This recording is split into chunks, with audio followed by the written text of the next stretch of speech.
Everyone hear this? Is good volume? Okay. We're going to stand up over here. Make it easy for us to share our script that we will stick to, unlike Dr. Wachowski.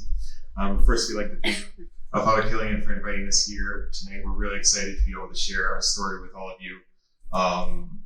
And obviously honored to be speaking alongside Dr. Wachowski, someone I've known since I was probably about this tall. Well, maybe that's tall, maybe that's short. Just a short 3 or 4 years ago, we never would have dreamed that we would be here standing in front of you sharing our crazy and amazing story. But God is full of so many surprises, and we've been the beneficiary of many, many of them. They came in the form of incredible blessings. So many unexpected ways throughout our marriage that He's blessed us, especially in the past few years, in the form of our 2 children. And I was just kind of reflecting, listening to Dr. Wachowski, that we're coming up on Advent, and both of our children happen to be born.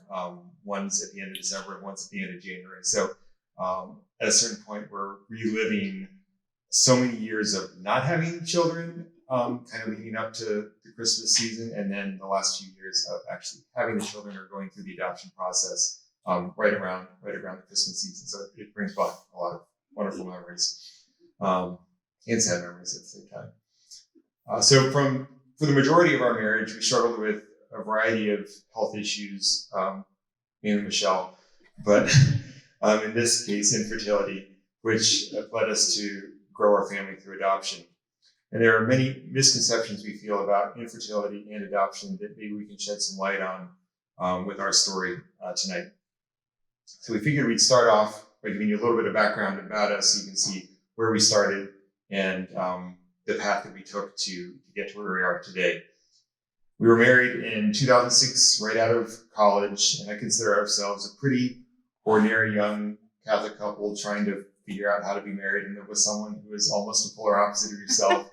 And like many young couples do, we would have these discussions about our future life and our dreams and what should we focus on, this or that, and obviously how many children we would have.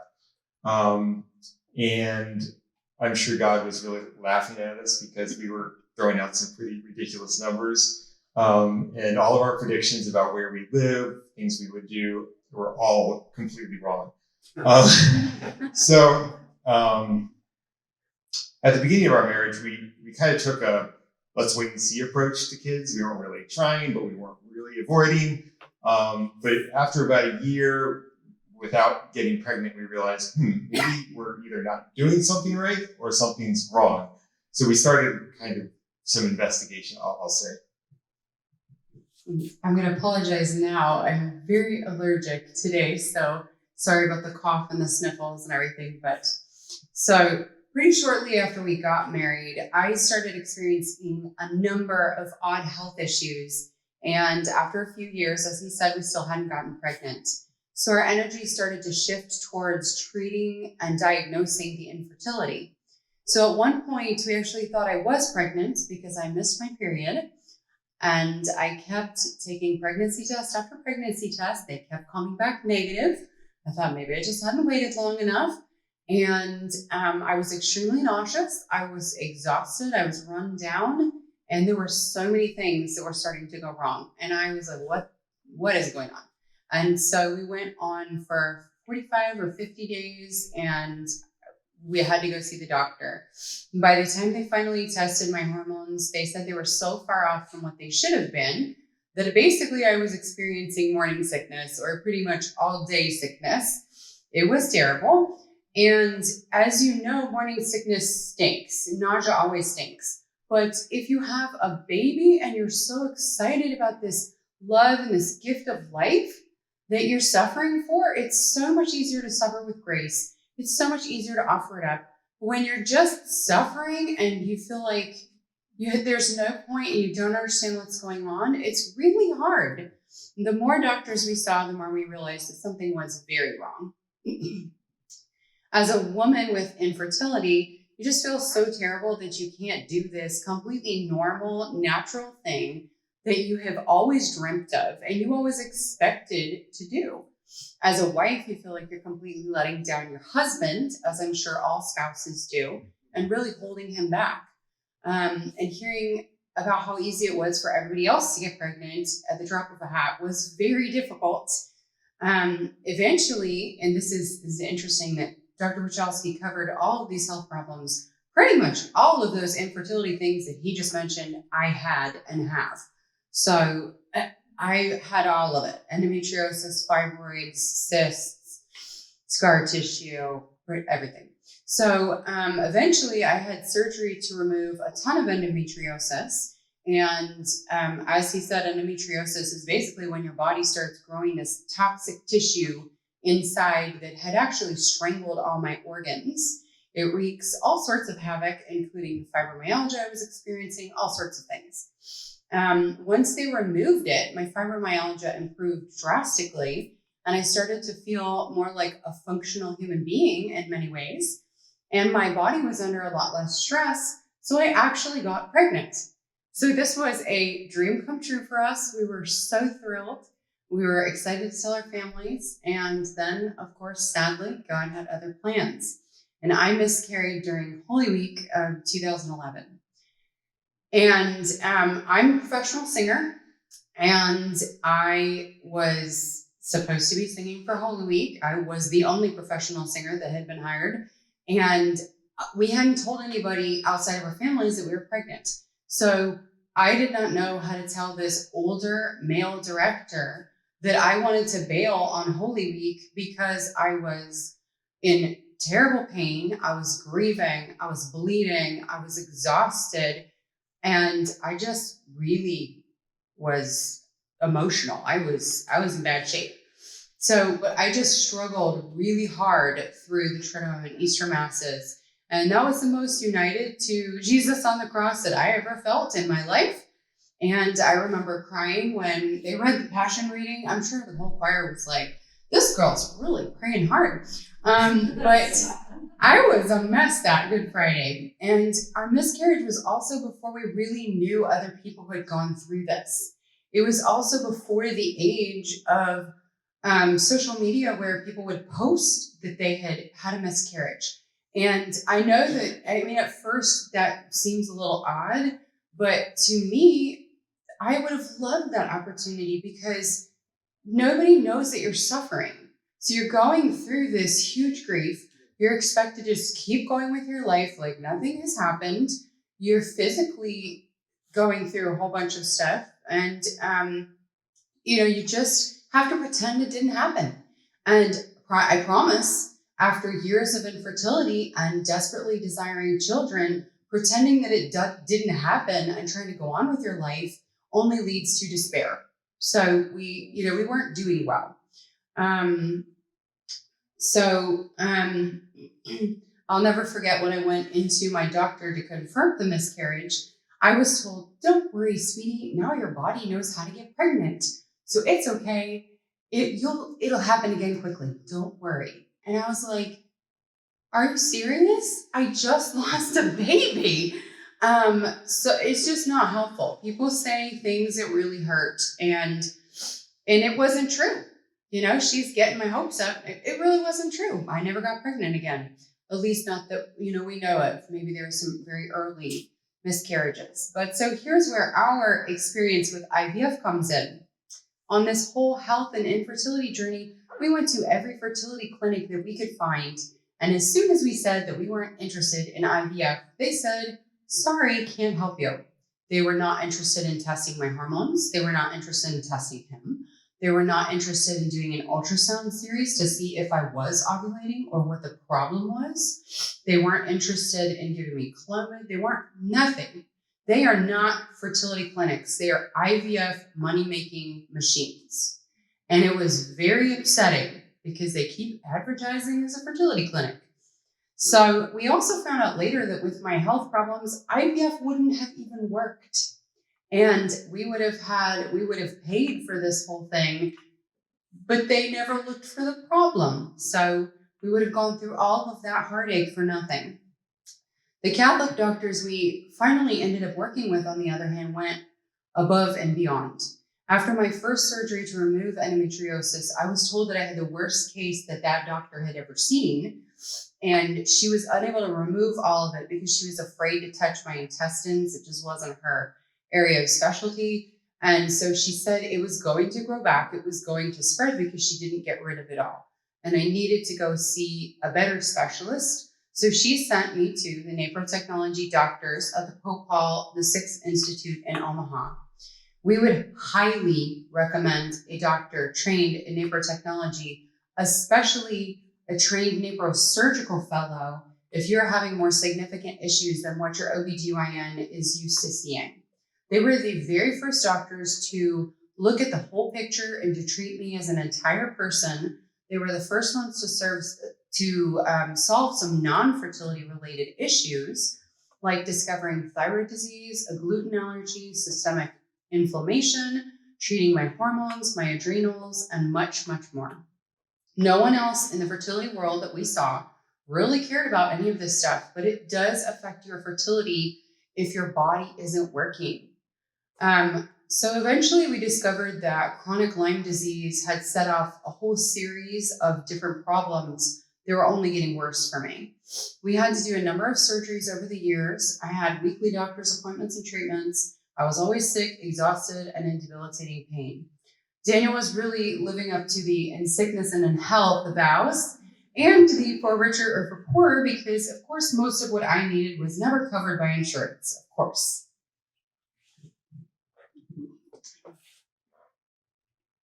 So when we finally realized that we were having some fertility issues, I was pretty optimistic that we would find a solution pretty quickly and become one of those wonderful success stories that we had read so much about. And in my head, it just didn't seem possible that two young people, so open to life, trying to live their Catholic faith, wouldn't be able to have children eventually. And like most men, I'm more of the motivated problem solver in the relationship, especially when I should just keep quiet and calm and caring and be a listening, quiet husband. Always too eager to offer my opinion. In the case of our infertility, I knew the one thing that Michelle wanted more than anything was to be a mom. And in my head, our relationship was kind of failing, especially in that department, but I kind of felt like our relationship was a failure if we weren't going to have kids. So I was very determined that we were going to kind of defeat this obstacle of infertility. And it became somewhat of an all-encompassing mission, something we talked about, seemed like every 2 hours. Did you get this result back? Did you get that result back? Yeah. That sort of thing. However, month after month went by, and we were riding this emotional roller coaster of cycle tracking, the buildup of hope every month, and then crushing disappointment when she would get her period. And this began to put a really big strain on us individually and as a couple. And looking back, I think it affected us emotionally a lot more than we even realized at the time. I remember really, like I said, questioning the purpose of our marriage and struggling to understand and accept what God really wanted from us.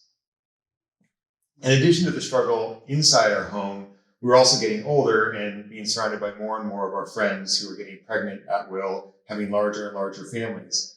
And every time we, hear the great news that someone else was getting pregnant, we always try to be happy for them. But it really hurt inside, and it felt like your heart was kind of just dropping out of your chest every time you got that news. And I think it's pretty safe to say that in some Catholic circles, there's a bit of pressure to have children early and often. But I think it's important for everyone to kind of take a step back and remember that, one, this isn't necessarily going to happen for everyone, and two, not everyone's called to have 10 kids anyways. We certainly couldn't handle 10 of ours.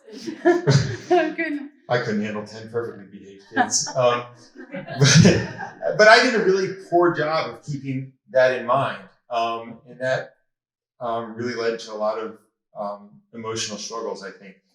I found it very spiritually challenging and depressing to be trying to do everything by the book, so to speak, as the Catholic Church teaches. And we still weren't having success, and we were getting nowhere.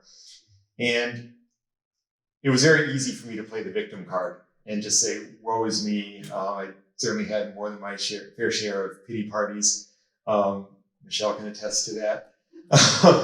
And I would just ask God, why, what next, that sort of thing. But probably the biggest thing that I've learned from this whole experience with infertility and adoption is that the why doesn't really matter. It's not our job or our vocation to ask God why. We just need to trust Him that one day at a time, and we just, to just trust Him one day at a time and walk through the next door that He opens in front of us. Obviously, easier said than done, but we can try.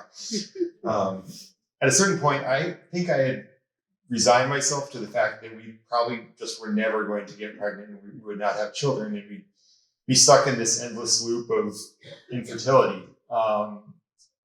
There was a part of me also that became at peace with this as part of our future, but however, Michelle had this deep longing to be a mother, and with countless people praying for us, and definitely the gently prodding of the Holy Spirit as well, my heart began to soften.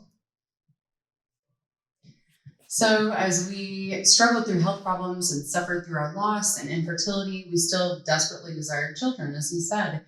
And people kept asking us if we had considered adoption. Of course we considered adoption. So I wanted desperately to adopt, but if I could barely take care of myself, if I spent days in bed at a time, if he had to take care of me, if he's having to pull all the weight, who am I to ask someone else to choose me as an adoptive parent? And is that in the best interest of that baby? And the Lyme disease was so advanced that the treatment was pretty terrible. It's kind of like chemo, and then it kills you while it kills everything else. Once I started to actually improve, I started to feel like a real person again. And for us, that was a miracle in itself.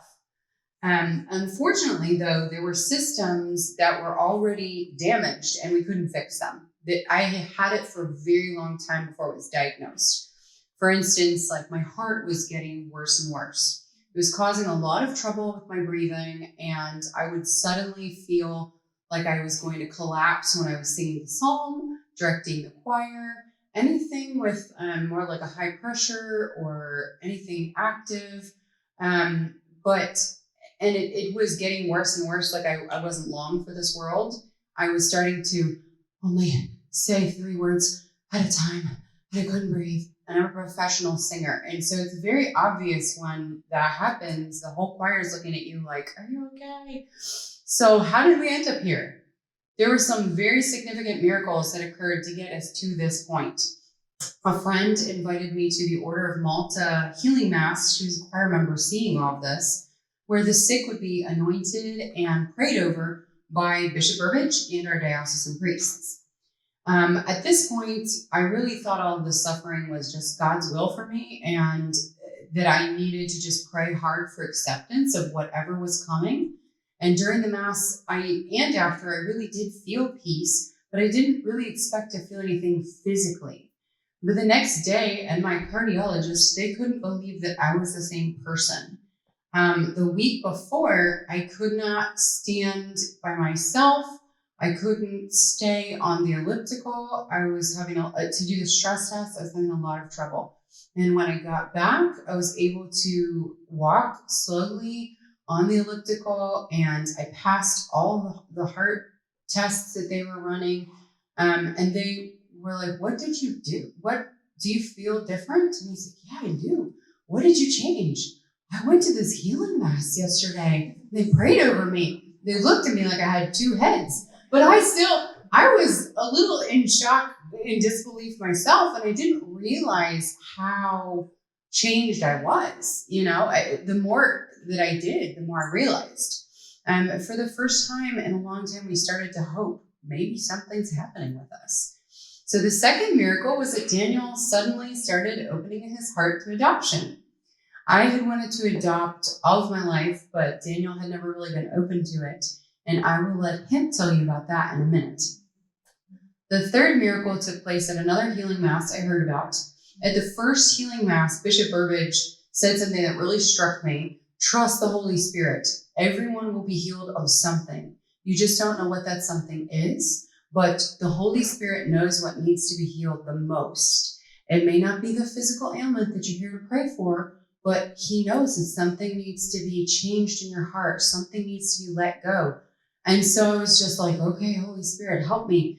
And so after that, I knew I was in need of more healing. So I looked for more healing masses. So I heard about Father Ubald, a priest from Rwanda, and I cannot pronounce his last name, so you have to look him up, who traveled preaching healing, forgiveness, and reconciliation after living through the Rwandan genocide. I really encourage you to look him up.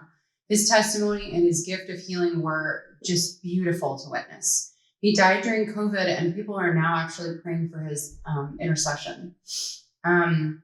So at this Mass, Father Ubald processed around the church with the monstrance, with the Eucharist, and stopped at every pew and prayed over everyone with the Eucharist. And so on the way out of this Mass, he knew nothing about me, but I stopped to shake his hand and thank him for the Mass and for praying for us. And he didn't know who I was, but he kind of pulled me close and said, by this time next year, you will have an infant in your arms. And I was like, what? Exactly. So this was early 2020, and our daughter was born in December 2020. So at this point, at this Mass, after this Mass, we really started to believe, I think God really is calling us to adopt and is in charge of the process. And for years, I've been praying Jeremiah 29:11. For I know the plans I have for you, plans for a hope and a future and not for woe. I was like, God, this all feels like woe. Where's the hope in the future? This is really like in my best interest.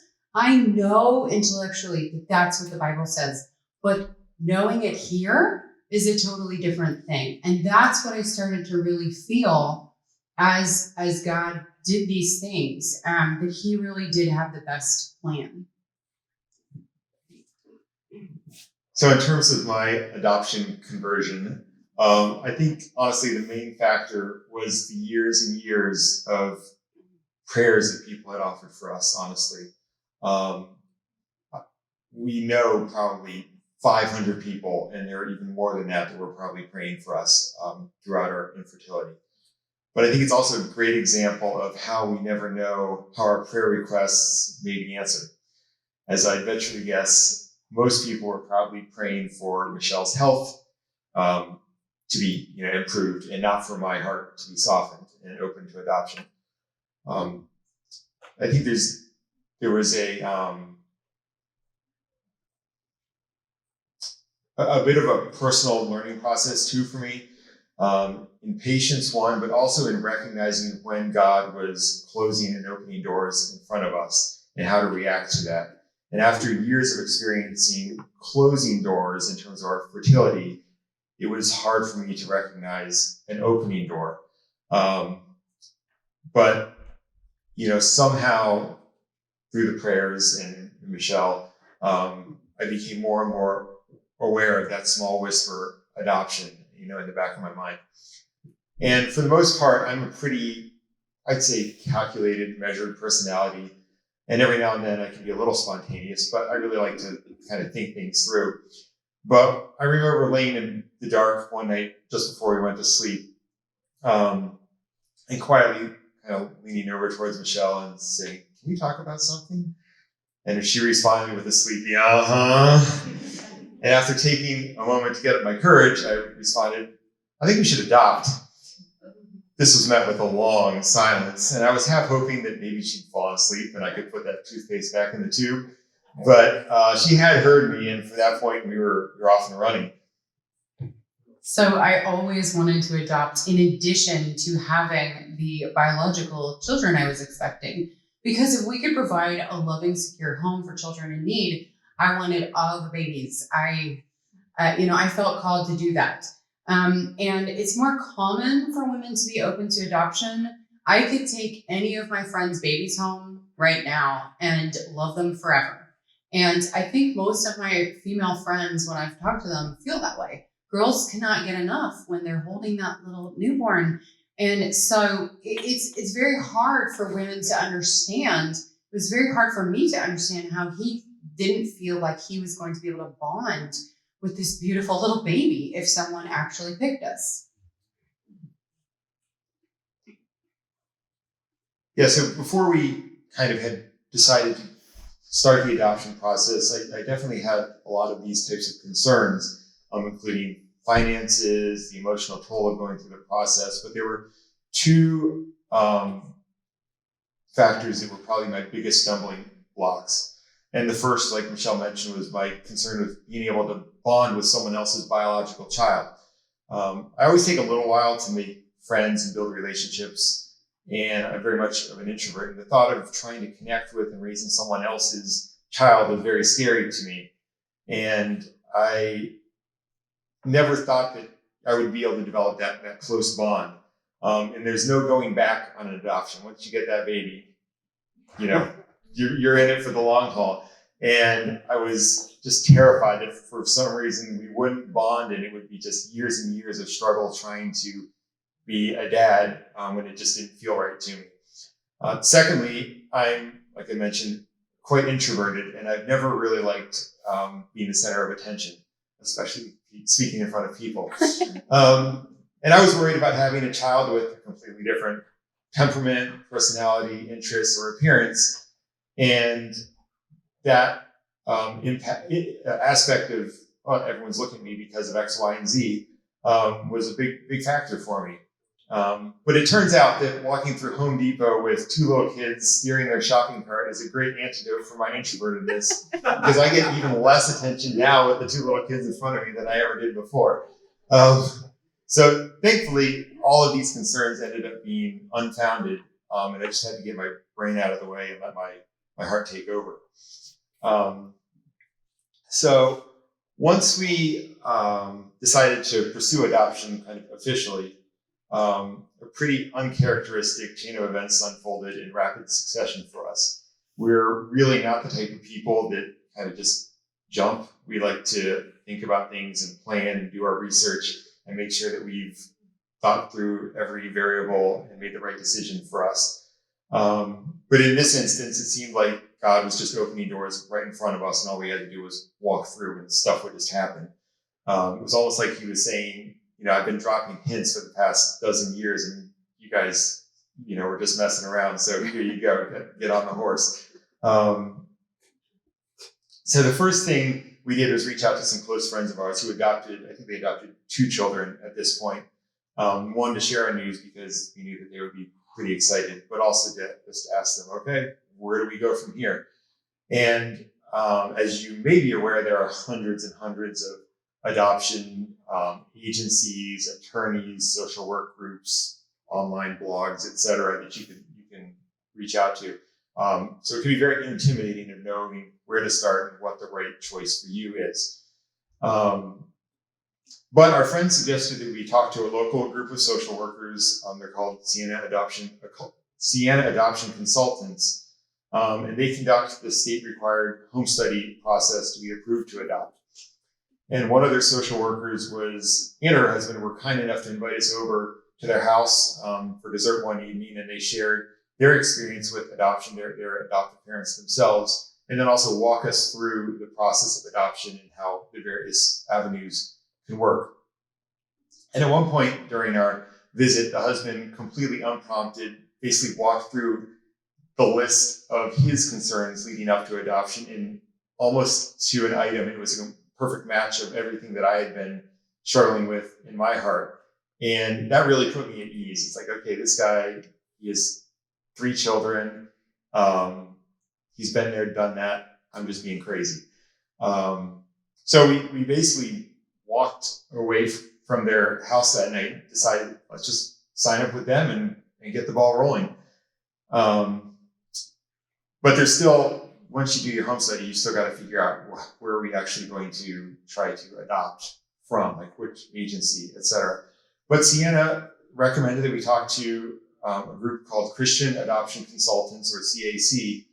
And CAC is basically a group that has vetted prospective adoption agencies and prospective adoptive couples, and kind of put all of these people together in a manner that the adoptive couples can actually apply to multiple adoption agencies instead of just signing up with one group for 2 or 3 years. And what that did for us, or at least what we were hoping it would do from us, would just cast a wider net and really shorten the wait time. You hear these stories where people have waited 2, 3, 4, 5, 10 years for an adoption to go through. And we felt like, okay, we've made this decision. Let's do everything we can to make it happen. So again, without much research, we signed up with CAC. And it was early 2020. We were working hard to complete the home study process and answer all of the questions that these forms asked about medical history, financial situation, driving record, job history, family situation, your upbringing, how do you plan on disciplining your kids or not. Pretty much everything you could imagine someone would ask, they asked. And then the second part of it is we put together a profile book, which is basically it can vary in size, but ours was probably 5 or 6 page magazine that tells a prospective birth mom all about you. So you can imagine the pressure of boiling the last 35 years of your life down into 5 pages and making sure you say the right things that will appeal to the most number of women out there. So there's a lot of pressure to kind of get that right. Let's see. Oh, also very out of character. We kind of plowed into this adoption process without having much of a financial plan for how we were going to pay for this. And you may have heard that adoptions aren't cheap. But once again, God came through in just some amazing ways, mainly in the form of incredibly generous people, and just taught us that somehow God will provide. So once our home study was approved in the state of Virginia, we started receiving emails from a variety of agencies that we had signed up with through CAC, and they'd send you an email with potential cases, adoption cases to review to see if you wanted to have your profile book shown to that birth mom. So over the next probably 9 months, we were sent dozens and dozens of potential cases to review and decide whether we would want to present our profile book.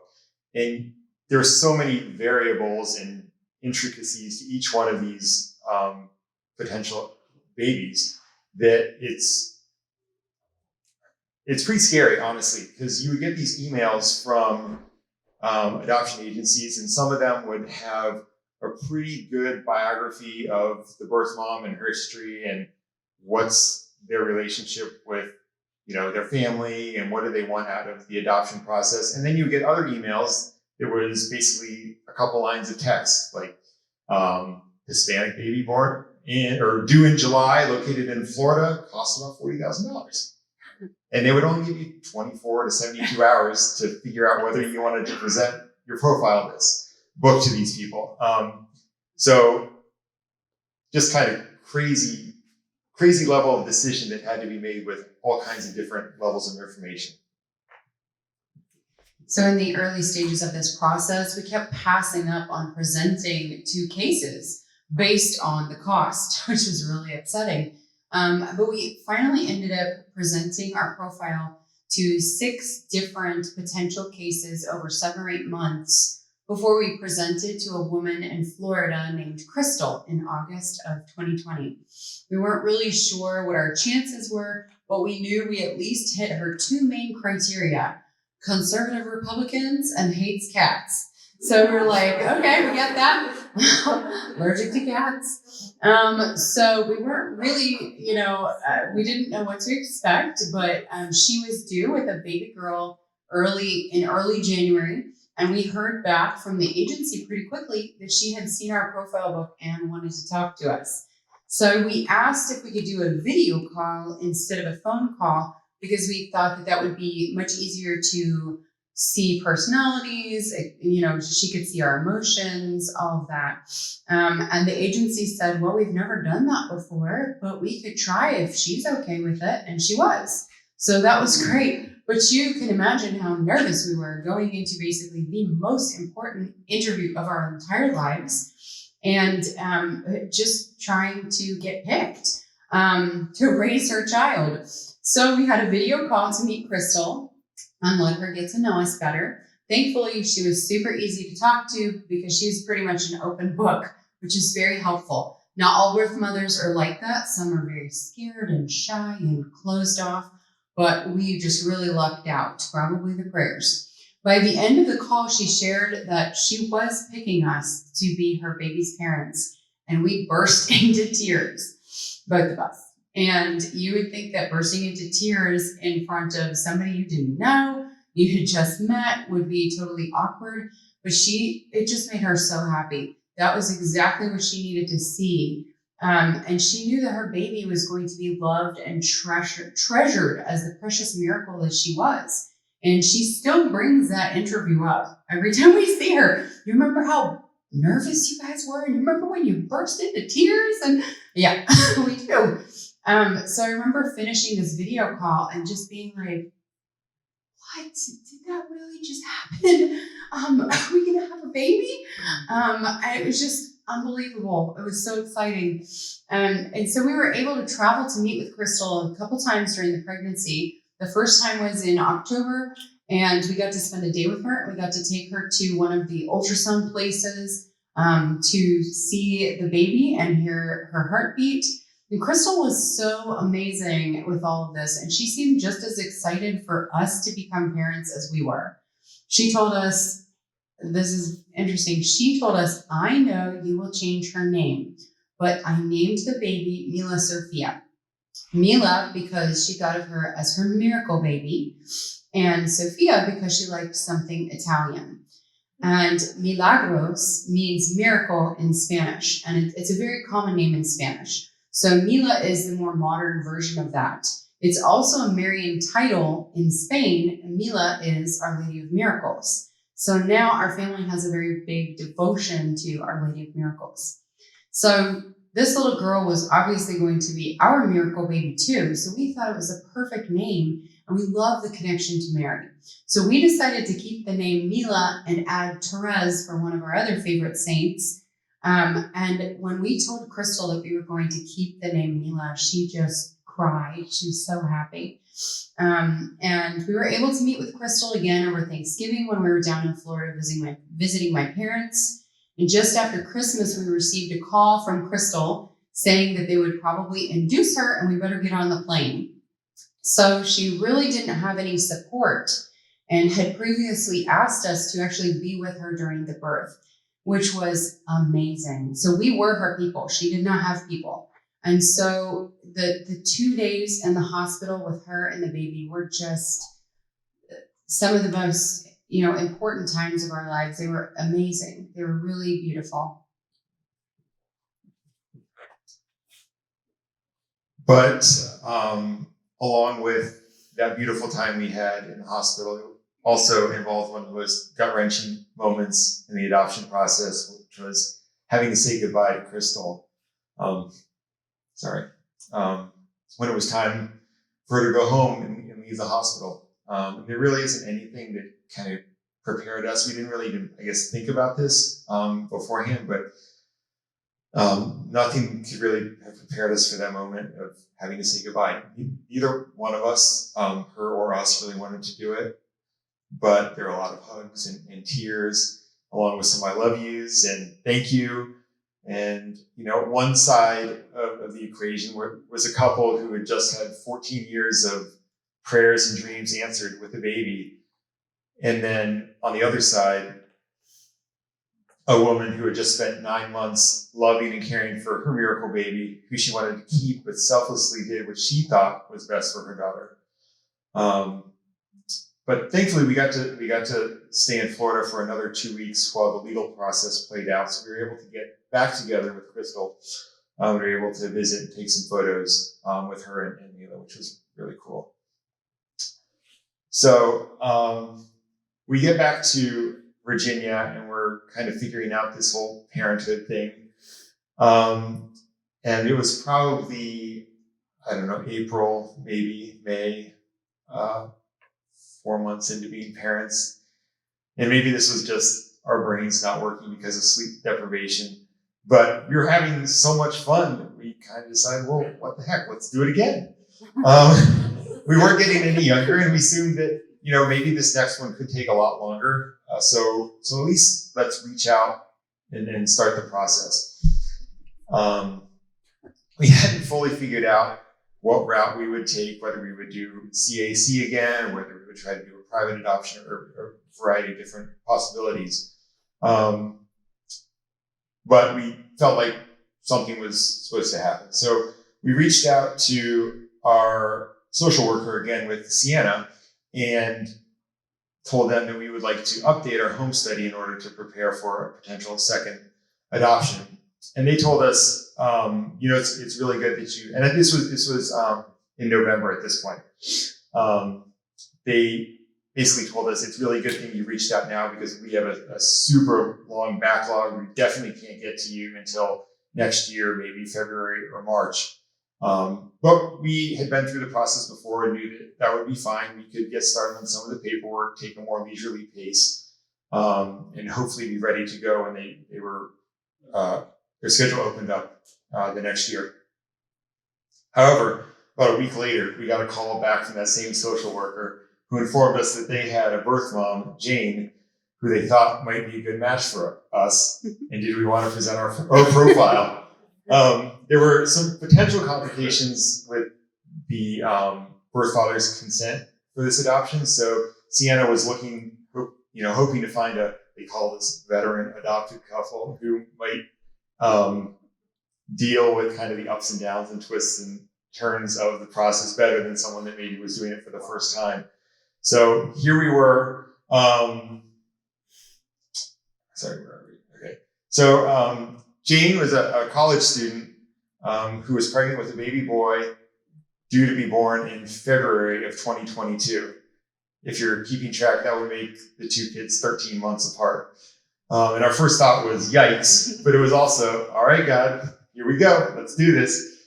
The kicker at this point was we were about to head out of town 2 days later to travel down to Florida for Thanksgiving. And she was getting ready to travel home to Texas for Thanksgiving, but she wanted to take profile books with her to review them with her parents while she was home. And we hadn't really done anything to update our profile book or anything like this. So we were scrambling around for the next 24 hours, throwing together pictures and trying to recreate our verbiage to explain our life now that we had a child, but also not make it look like we had an infant at home and we were trying to adopt again. So it's like, okay, what pictures do you show and what pictures do you not show?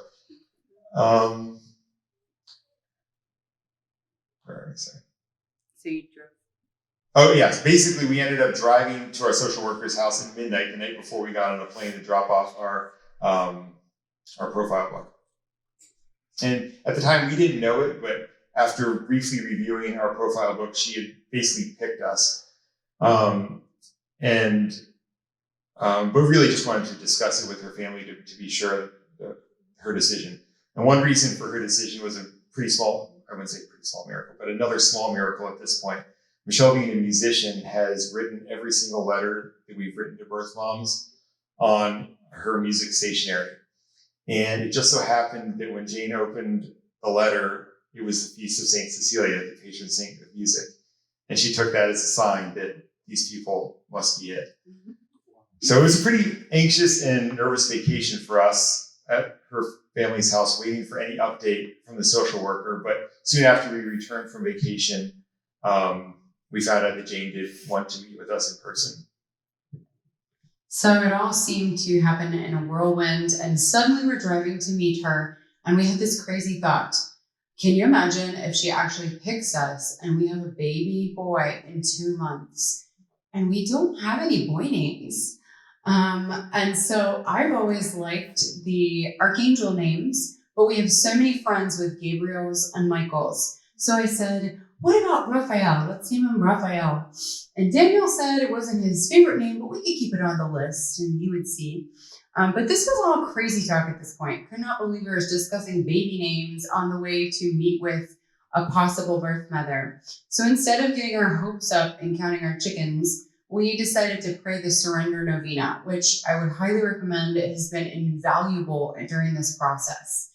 So we get inside to meet her, and one of the first things she says is, just like Crystal, I know you will change his name, but I have named him Raphael because the patron saint of my pregnancy has been Saint Raphael.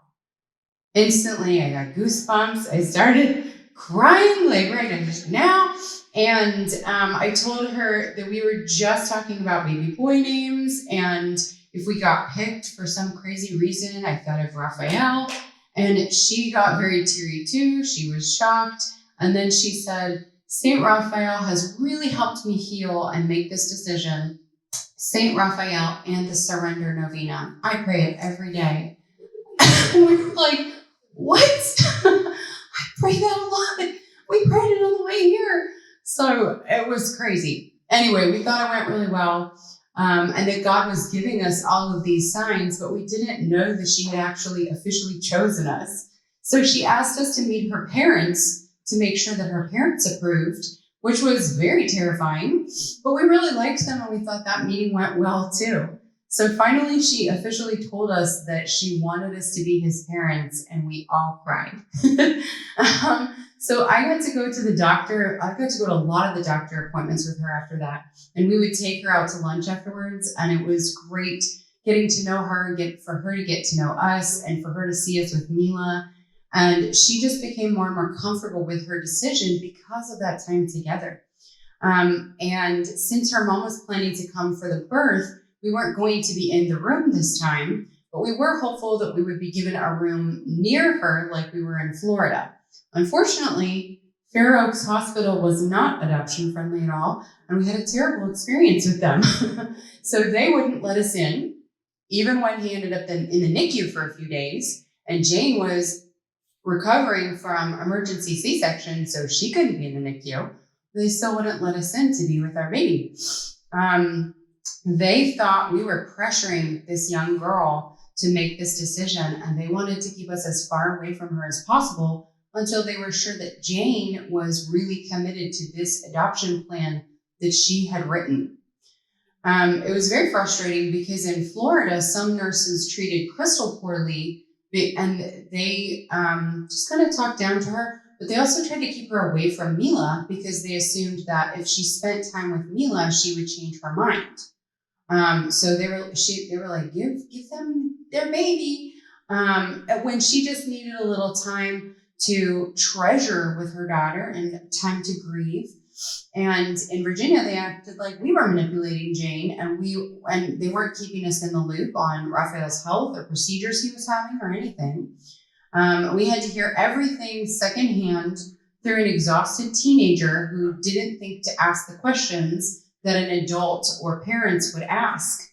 When one of the doctors finally came in to circumcise him and explain how he needed to be taken care of after the procedure, she insisted on getting us on the phone. I remember her saying, I'm not the one who needs to know this stuff. His parents do. Thank you, Jane. There are a lot of misunderstandings and misconceptions surrounding adoption. And to a certain extent, you really are, just at the mercy of the hospital that you end up at. And the waiting is really hard. I remember when she finally called us and said that they were going to let us in. They were going to let us come visit during visiting hours to see her as her guests, not technically to see Raphael, but he would be there. And so just like we did when Crystal placed Mila in our arms, we cried when Jane placed Raphael in our arms. And it was such a beautiful time together that we will always treasure. But they rushed us out of there really quickly. So we left and we got a call like 30 minutes later saying, actually, can you come back and pick up your son? We're going to release him today, this afternoon. So 1 minute, we had no say whatsoever. We weren't allowed to ask any questions. And we needed to stay out of the way. And the next, they're telling us to come pick up our son. It was interesting. So an adoption really can be a bit of a roller coaster, but it was totally worth the love and the joy of these two little miracle babies that we have. So another crazy little miracle that occurred with Raphael's birth, not necessarily pertaining to the adoption, was that my sister was also due about the same time. And my mom was praying that one of these babies would hopefully be born on January 27th, which is the anniversary of her dad's passing. Well, it turns out she ended up going 2 for 2, and we now have cousin twins. 4 hours apart. Yeah. So we've developed, as Michelle said, we've developed kind of an amazing relationship with Jane over the past 2 years. We send texts and photos almost daily. We see each other pretty regularly, and we even got to travel to Texas to see her home and meet more of her extended family last summer. And we pretty much have kind of a sibling-like relationship at this point. And I joke that I'm the wonderful older brother that she was never lucky enough to have, but she's not so sure about that. So having gone through the adoption process twice, you've learned a lot, but there are a few things in particular that I think we'd like to share as kind of a conclusion here. The first thing is when getting into the adoption process, it really seems like the wild, wild west. There's so many fast-paced decisions and changes in direction and limited amounts of information to make important decisions. You're researching medical conditions and medical histories of things that you've never even heard of, or probably most likely would never had dealt with a biological child. You're potentially putting large sums of money at risk with no guarantee of a successful adoption. But all that said, once we're able to kind of step back now and reflect on both of the adoption processes, it's easier to see how God had a plan and that He picked each of our children specifically for our family. In the midst of the disappointment we had when a birth mom would not pick us, we had to remind ourselves that there was a baby out there that found their forever parents. And there was a couple that found their forever baby. And that's the way it was supposed to be. And God had a child out there for us. We just had to try to be patient and trust. The second thing is, excuse me, we are completely in awe of our birth moms and all birth moms out there. Given our own upbringing in pretty stable homes, it was a real eye-opening experience getting to know Crystal and hearing about her past and the complete lack of family and friend support that she has that we often take for granted. With her current situation in life, she fully realized that there was no way that she could provide that stable two-parent home for a baby. And she loved Mila dearly. And what if we could add a way to raise her? She would have done it, but she felt that Mila deserved more than what she could offer. And it's just remarkable for us to see that selfless and heartbreaking realization that someone has about their own life to make that decision. And I don't know how many birth moms actually have this view of adoption when they're going through the process, but in my mind, I think it's very similar to what Mary felt at the foot of the cross, because it's a combination of the most intense pain of a mother's loss while also giving the greatest gift that she could ever give. Just two more points here. Sorry, we've gone on a while. We know that every adoption story is unique and beautiful in its own way, but we feel that more adoption stories need to be shared, if possible, by both adoptive parents and birth moms. Because having experienced it, it's hard to imagine that we could have the relationships that we do now with our children's birth moms. I wish more potential birth moms knew what a beautiful relationship is possible. And that if you make an adoption plan, it doesn't mean that you are going to cut all ties with that baby and never see them again.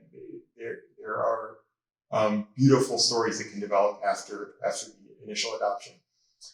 And the last thing is about open adoption. I was very skeptical of having it in open adoption, and just very quickly, open adoption is where you have a lot of contact. I should rephrase that. Closed adoption is when you have no contact with the birth mother after the initial adoption.